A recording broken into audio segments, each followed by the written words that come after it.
is Tampa. This is my home, full of hidden treasures and a vast culinary culture. Our rich history leads to an even brighter future.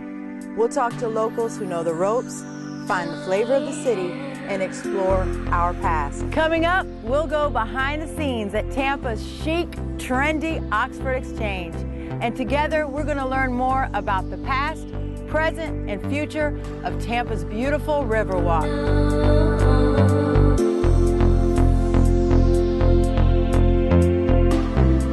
Rumor has it that a new place on Kennedy Boulevard has opened. It is jam-packed with style and sophistication. Is it a restaurant, a boutique, a bookstore, or all of the above? This 24,000 square foot destination has caused quite a buzz here in Tampa. So I had to go find out just exactly what is the Oxford Exchange.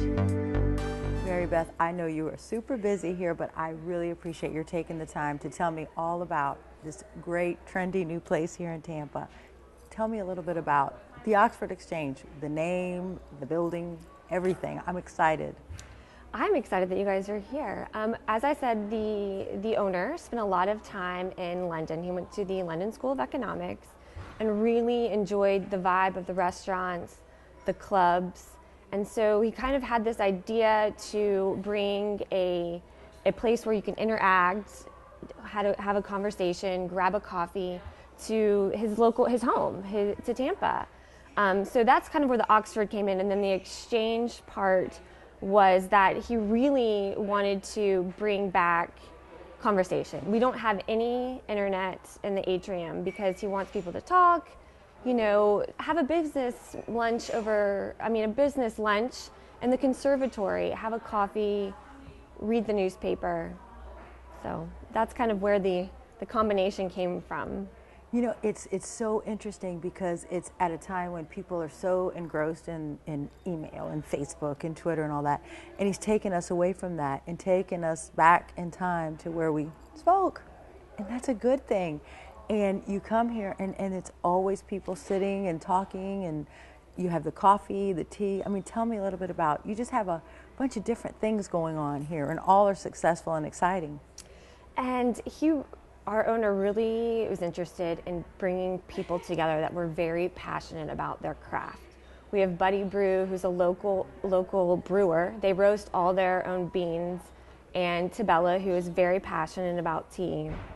And then Erin, who is our chef. She has done a lot of restaurants in the area and is very passionate about food. And everyone really on this project, such A-type personalities, want everything to be perfect. So it was a really great combination of everyone coming together.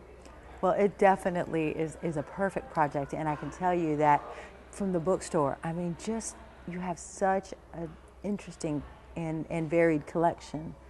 How did you go about doing this? We hired Allison Powell, who is fantastic, so passionate about books, loves all different genres, and she has really been the leader of this bookstore and organizing them in quirky topics, and everyone loves it. They come in and ask her about a book, and her staff is great too. They're very knowledgeable. So it's been really great. We've had a lot of great feedback about the bookstore, and I think people really just love browsing it, and it's so pretty to look at as well. I mean, there's content here, but it's also just a wonderful space to be in and browse.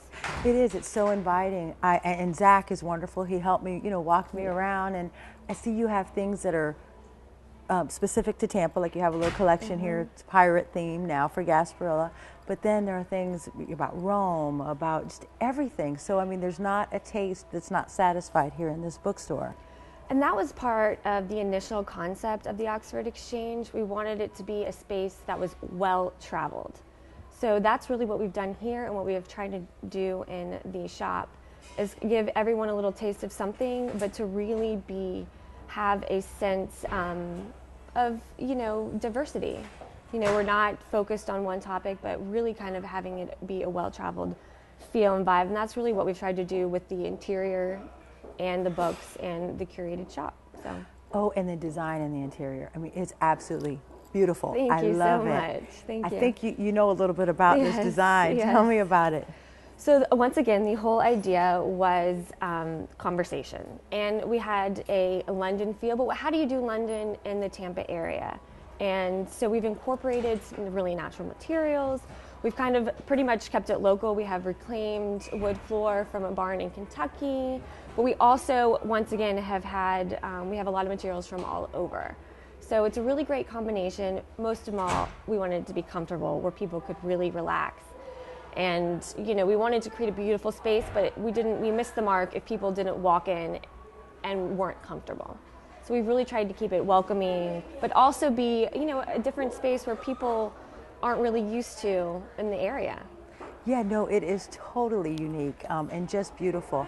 And walking through this beautiful hallway and into the boutique and the restaurant, the boutique, you just find a little bit of everything in there. You really can. You really can. And then the teas. I mean, I had the Georgia peach one last week. That's a great one. Oh my God, I'm so hooked. You know, just things you just don't find everywhere. And in the restaurant, the foods. I have yet to find something that's not amazing. The chicken burger and all that. Oh, What's your gosh. favorite? My favorite actually is the chicken burger. It's great, and I love the fries too. I mean, the flatbreads are great too. Everything. God, the salads. I know. I could go on and on. So tell me a little bit about this historic building, though, because the Oxford Exchange is new, but the building isn't. Yes, the building has actually been around, I guess, for over 100 years. When the electrical engineers were digging, we found milk bottles, horseshoes. So they gathered that it was actually built in the 1890s and that it was a horse stables for the Plant Hotel. We think that the Rough Riders and Teddy Roosevelt kept his horses here. So interesting. So, I mean, it just has historical value and just in bringing us now into the next phase of Tampa. Tell me a little bit about the restaurant design. That wasn't part of the original building, was it? No, the restaurant was actually new construction, and that part of the building had, I guess, just been built in the 1950s. So the building itself wasn't structurally sound, so it was better for us to tear down that part and to rebuild it. So it actually was super quick. It took just a few months. EWI did the construction, and they were really great and very speedy with the construction. It looks amazing. And the courtyard area, oh my God. So gorgeous, right? The fountain in the courtyard is actually from ancient aqueducts, this actual stone. And then we got the stone, and it was handcrafted in Italy by craftsmen who've been doing it for 50 years. And then they sent it over, and we, you know, installed it. But it's just beautiful, and it really adds to the ambience in that area. It's so pretty. It is. And, you know, I think the first time I came, there was a bridal shower going on there, so you could rent that space out. Yes, you can, definitely. We have it rented out for evening events. And we just had our first wedding last week. So the space was transformed, and it was gorgeous. It was gorgeous. Oh, I can only imagine. And you have an upstairs to this building, too, yes, that's accessible. Tell me a little bit about what we can find upstairs. The upstairs is the Commerce Club, and Bianca runs the Commerce Club, and she gives anyone who wants to come tours so they can see it. But it's a club office space, and it's a monthly fee. And you have access to our Shaw Library, which you have a desk, a copy center, and also the conference rooms where you can rent them and have them catered. So it's really a full service kind of office experience, but without the cubicle office. So if you need to come send an email, do any kind of work, you can get it done without being distracted. Unbelievable. So I can't even believe just the thought that's gone into this, and it's just so different. Mary Beth, do you know what this building was before? It was actually a combination of a few things throughout the years. It was home to some offices, a photography place. People came and got their high school pictures taken here. Yeah, I came here, Bryn Allen. Yes.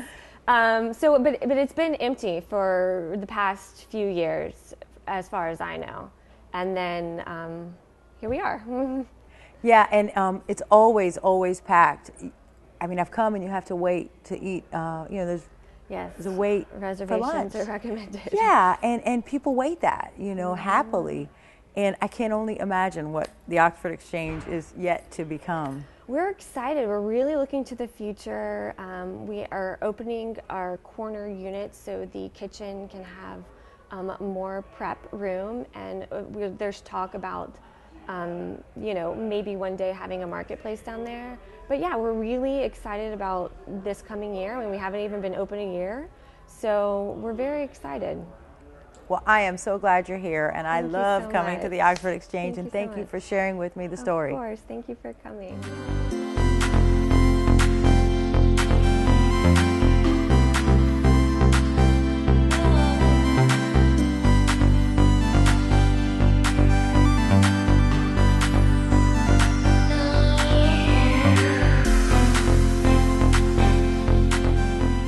Well, I'm sure you'll agree with me. The trip over to the Oxford Exchange was so worth it. I'm looking forward to going back very soon. Now let's take a walk over to Tampa's Riverwalk, which has truly connected the river to the people. The Riverwalk seems to be having its moment in the sun. And as the last links come together, there's no one more excited than Riverwalk Development Manager Lee Hoffman.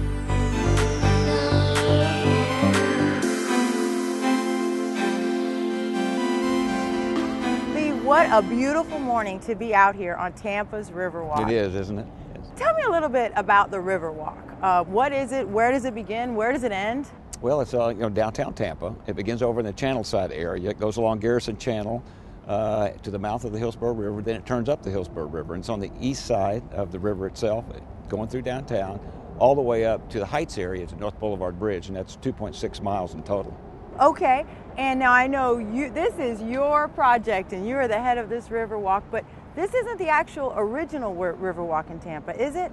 Well, it started back in 1976 as a bicentennial event, and Mayor Poe proposed that, and they moved forward on it. And so what they did is they sold planks, and they put those planks in Curtis Hixon Park. And so that was the very first piece of Riverwalk, which is the old Curtis Hixon Park.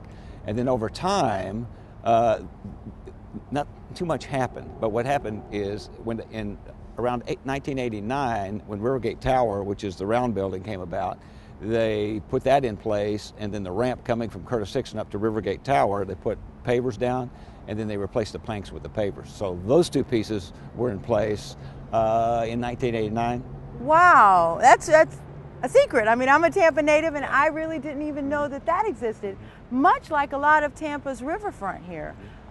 It's one of Tampa's best kept secrets, but everyone can come. I mean, there's no cost, or you can come out here. Absolutely. It's free to everyone, and we want to keep it that way. Now, what's the best way to access it? Just park and come in, or there's both? Absolutely, and there's lots of places to park. We have on the south side, where we're standing right here, is the end of 1 mile of Riverwalk, and it goes, as I said, down towards the convention center and then over towards the Marriott and Channel side. And so that's a mile. So if you park at Channel side, you could start right there, or the South Plaza at the Forum, you can park right there, or you can park right up here at Poe Garage and access the northern part of it, which is Curtis Hixon and the Strass Center, and that's a half a mile in the north.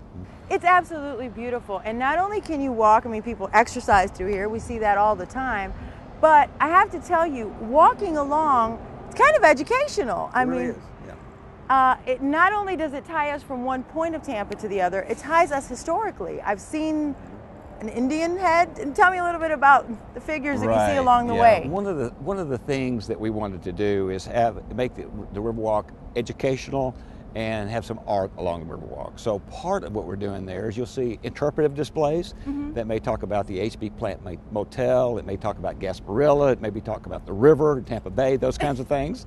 And in addition to that, just recently, we were able to do the first phase of our historical monument trail. And so we have people that are identified as founding fathers, so to speak, or founding key people in Tampa's history that made things come about. And we put the first 6 along the Riverwalk just recently. Yes, I did. I saw something about Clara Fry, who was the first nurse that started a hospital for minorities here in Tampa, right? She's at the convention center, but that's a temporary location because her hospital is where Blake High School is right now. So we're going to move her up to Waterworks Park whenever we get that. It's under design and it will be under construction soon. And once all of that is squared away, we'll take her and we'll put her up where she rightfully belongs. You know, Lee, that is so fascinating to me, because when you see things like Curtis Hixon Park, it isn't just a name, it's named after someone. I mean, he was a mayor, and Clara Fry, and all those things are just so important to Tampa. But you don't have to be necessarily a key person to have your name somewhere along the Riverwalk, is that correct? That's correct. Anybody can do it. Yes. How would one go about doing that? Well, what we do is part of our fundraising to put more Riverwalk in and put more amenities in the Riverwalk is to raise money through the Friends of the Riverwalk. You can either make a donation or you can buy a paver. And along the Riverwalk, we've got 1 foot square pavers. It has 4 lines you can put on it, and you buy it through the Friends of Riverwalk, and you just tell them what you'd like to put on it and where on the Riverwalk you want it. And with that, you can have your message engraved in granite forever. How neat is that? How costly is that, though? It's $100, which is really not too bad. Absolutely. And you just do it through Friends of the Riverwalk. You can go to the website, which is thetampariverwalk.com, and see that, or call Roger Kurz. He's the executive director of Friends of Riverwalk at 813-731-4508. What a great way to remember someone, you know, for a birthday or for, you know, to get married or whatever. We've sold thousands already.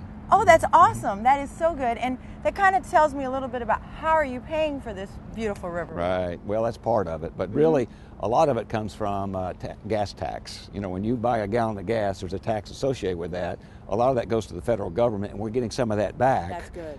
In some of the refunds. And so through grants, you know, we do that. In addition to that, our capital improvement program with the city, the pieces that fund the Riverwalk through that program are from gas tax also. So it's not property tax or anything like that. It's primarily through gas tax. And the other part of it is grants. You know, we've had state grants through the federal government that helps us with that. We've got other federal grants too. So we try to mix it all up and look and tap into every source possible to put as much in as possible as fast as possible. Right, and the Friends of the Riverwalk also put into it. So it really is everybody's Riverwalk, and darn, if you're paying for it, you should sure come out and enjoy it. Right. I've been out here for some big events that have been very interesting. Tell me a little bit about some of the things that have come downtown, really because of this Riverwalk. Well, actually, you know, it's amazing how many things are have gone because of that. Exactly what you say. We started the Dragon Boat races started a few years ago, right? And it was so successful along the Garrison Channel there, along the Riverwalk, which is a great viewing area. Sure. In that they hosted the international Dragon Boat races. Wow. In that particular area down in front of the convention center just a few years ago. So that drew people from everywhere to Tampa that may not have come here. All around the world. That is awesome. Yeah. And I know the Red Bull has had several events here, the Flugtag and a skiing thing that we came down for, and the River Green. I mean, just so many fun events that you could come and see Tampa from a different perspective. And that's really one of the things we want to do, is put in a great event venue in, so that anybody can have an event along the waterfront, and it brings people down. They get to experience the waterfront, and when you get more and more people, you develop more and more retail, more things to do, and it just kind of builds on itself. So it's going to be a key economic development generator, we think. You know, how could one get involved with Friends of the Riverwalk? Just go to the website and volunteer for anything. We have come a long way on this Riverwalk, and so many changes have happened here in Tampa because of it. But knowing you, this isn't the end. Where are you thinking long term, Lee? Well, long term, you know, we started an envisioning process. The mayor started that with a federal grant to plan the downtown. He sees the waterfront as the central part of downtown. It's not the edge, it's the middle. That's right. And so he's developing the whole waterfront. We've had the Urban Land Institute, several teams come in and say, you need to do the other side of the river. So this envisioning process really reinforced that. They said you need to complete the Riverwalk on the east side and also do it on the other side and carry it all the way up to, say, Rick's on the River. And if you do that, what you've done now is you've got a beautiful venue along the waterfront. You've taken advantage of a wonderful asset that we have, this river in our waterfront, which we need to capitalize on. And again, it will bring people down. It'll help revitalize the downtown. It links all the amenities and the parks that are downtown, so there's a lot to do. And again, it's just free and it's open to the people. And I think what you'll find is it begins to reinvigorate the downtown. So it's a key component of making all that happen. Lee, you mentioned to me wanting to continue down to Rick's on the River, which is a little ways up, but I see where it ends here. How are we going to get there? Well, as I mentioned before, we've got a mile on the south side that's complete, and it ends right here at McDale Park. Then we have a gap that goes all the way up to Curtis Hixon Park, so we need to fill that gap. On the other side of Curtis Hixon, we've got the Riverwalk, and a half a mile on the other side of the Strass Center. So there's another gap up to Waterworks Park. So those two gaps are what we're working on right now. As a matter of fact, we were very fortunate in order to, and got a Tiger grant out of the federal government. It was $10.9 million. And what that does, it allows us to put this overwater walkway that starts right here at this park, goes all the way up to Curtis Hixon. It's 4 blocks of overwater walkway that's going to just be phenomenal. So it pays for the construction of that. That's already designed, it's ready to go. We just need to let the contract, and we're very close to getting that out for bid and starting the construction on it. And then we've started the process to hire an architect to design the piece from the Straths all the way up to Waterworks Park. And we're involved in that process. And as soon as that's designed, we'll go ahead and start that construction. Both of those pieces will be completed around early 2015. So about that time, Waterworks Park will be already done because we've already got funding for that. So that'll give us 2.4 miles of Riverwalk from Channelside all the way up to Waterworks Park. And the only thing that will be left is the Heights area. That's a private development. Right. And as soon as that private development begins, they'll put their piece of the Riverwalk in. How exciting, and it brings a lot of life. But we've talked about the recreational side of this. You know, a lot of what you just said is bringing jobs. It's bringing jobs and employing some of our folks here in Tampa, so that's huge. Do you know about how many jobs that would create? Well, I think the construction itself is over 200 jobs. So it's quite a bit there, just the construction. But again, as I spoke, the more that happens in the downtown, you bring in more retail, more places to eat, drink, those kinds of things that will generate jobs for the long term. So not just short term, but for the long term. Right, right. So this Riverwalk project is just completely a win-win all the way around. I don't see any drawbacks, you know. As a matter of fact, it's something that mayors have been wanting to do for a long time, and the last 5 mayors have been focused on it, but now we're to the point we've gained some momentum and we're finally putting this place. And Mayor Buckhorn will finish it, which is sweet. Yeah, I'm excited. I'm looking forward to it. Thanks, Lee. You bet.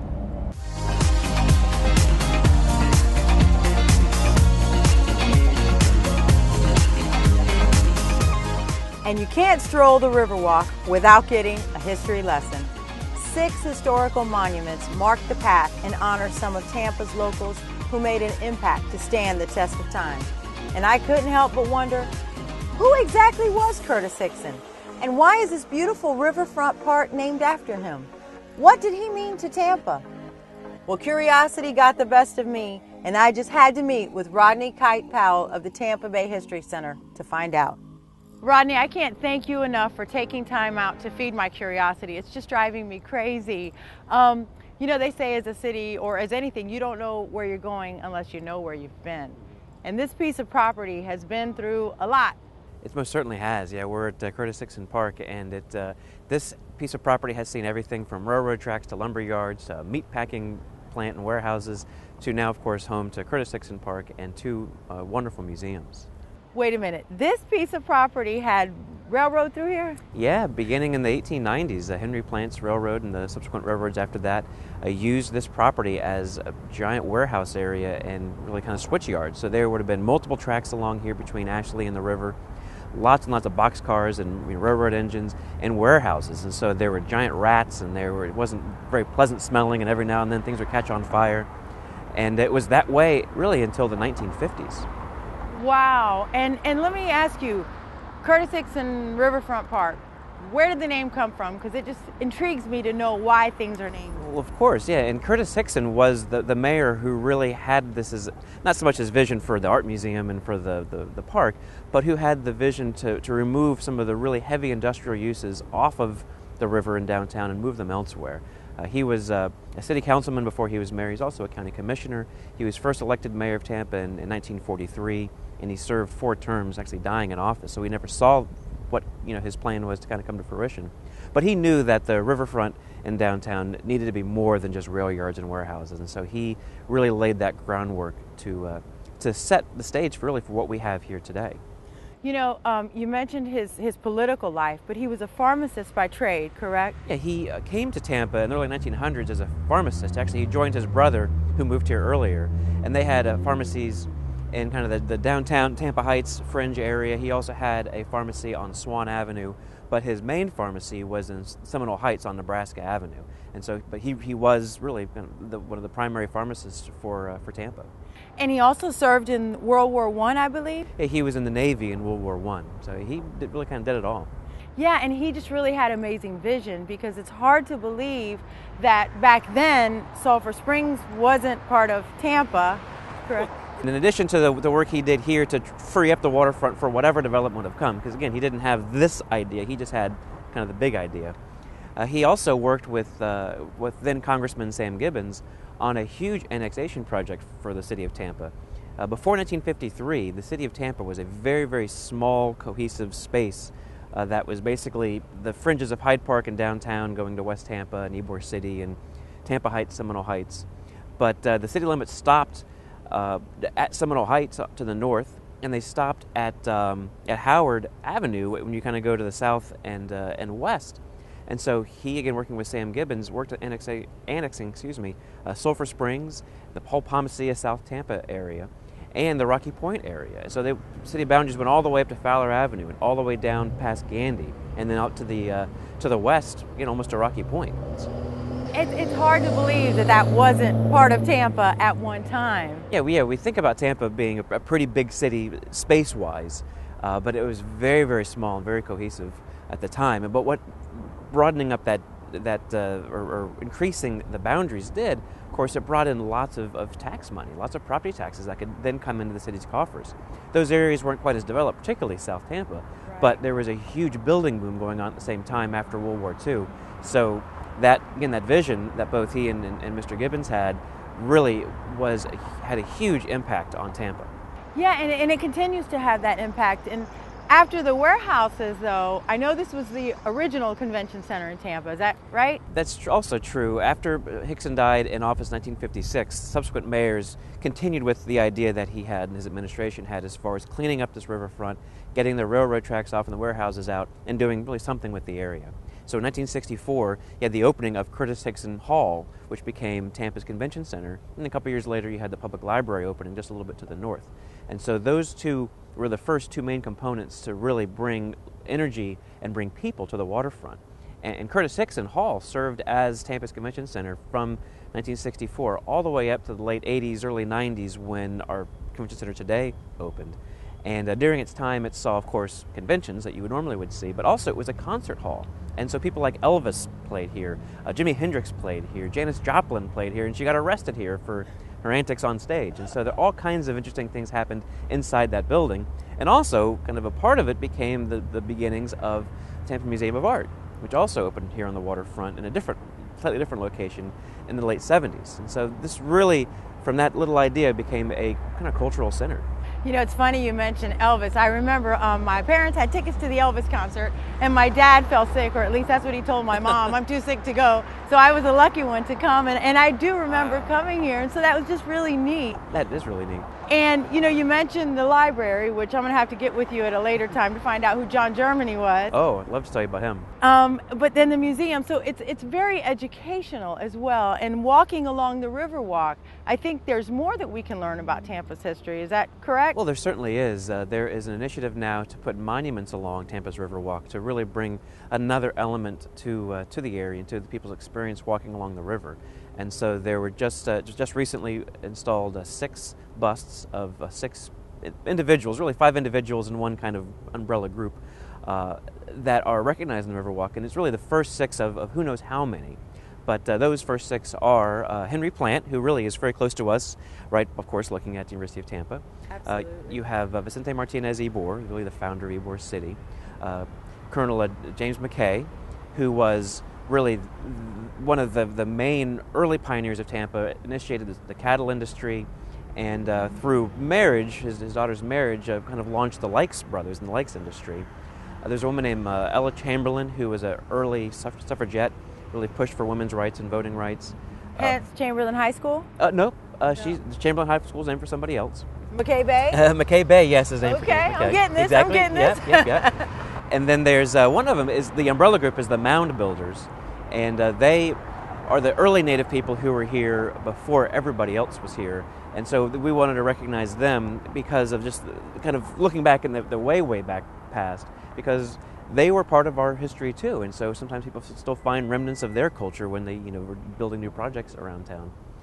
And then Clara Fry. Yeah, Clara Fry right now is at the convention center, but her bust will be up in the Tampa Heights area of the Riverwalk, right across the river from where the Clara Fry Hospital was, which is the current site of Blake High School. Unbelievable. I just, it's so interesting. You have got to learn Tampa and learn all the different reasons why things are named what they are and how we've come to where we've come. Do you think Curtis Hixon would have ever envisioned this beautiful park? Probably not to this extent. Certainly having him walk from City Hall over to here and see this, rather than seeing the ACL line and all the other things here, it would really be amazing to him and to all the Tampans of his time. And certainly there are people who are still around in Tampa who remember what it was like here, and I've talked to them, and they really are just amazed by the transformation that the city has undertaken here. And your home, the Tampa Bay History Center, is right there along the Riverwalk, right along the water. Tell me a little bit about how that is for you and how you like it and how people come to see you. Well, yeah, we are on the other downtown waterfront park, a park called Cotonchobee Fort Brooke Park, and we are either at the beginning or the end of the Riverwalk, depending on kind of how you look at it, but we anchor one end of the Riverwalk, and it's a wonderful location because just like here at Curtis Hixon Park, at Cotonchobee Park we have the opportunity to do living history outside. We have the opportunity to have movies outside. We can do a lot of different things with our front yard, as I kind of like to think of it. And we are celebrating our 4th year of being open, and we really couldn't be happier with the past 4 years and what the next 4 and then more than that have to offer. So we have to make sure we reserve space for the Rodney Kite Powell bus and a little bit by the Adria Colina bus, right? Well, yeah, we have to be there for 15 years after, okay. So I'm not really looking forward too much to that, but certainly your bus will be important. Yeah. Well, I can't thank you enough, Rodney, and I'll have to give you a call because there's so much more about Tampa's history that I need to learn. I'm happy to tell you all about it. Thanks. Tampa, the city that I love, has so much to offer. Thank you for joining us this month on Qué Pasa Tampa, and we hope that you join us next month as we'll travel around to see all that Tampa has to offer. The food, the culture, the history. It's our city, and I look forward to learning and seeing so much more with you. So you won't want to miss next month. Qué Pasa Tampa.